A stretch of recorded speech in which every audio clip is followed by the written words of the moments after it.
Testing of C&A DPT-250 differential pressure transmitter.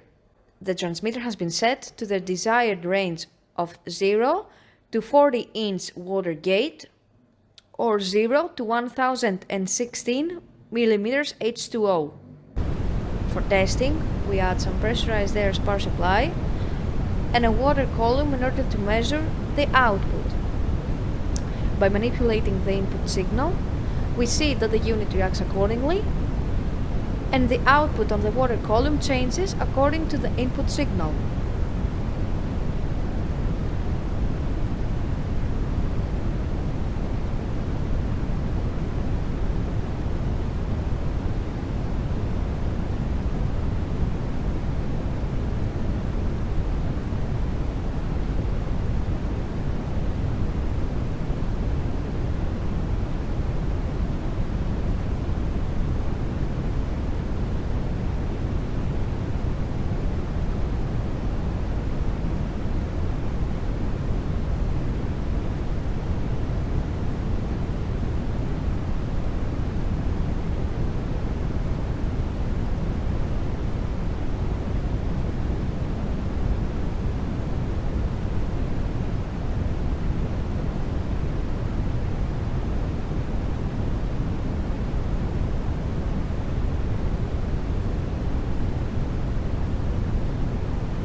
It is now clear that the differential pressure transmitter is working successfully and is ready to be delivered to the customer.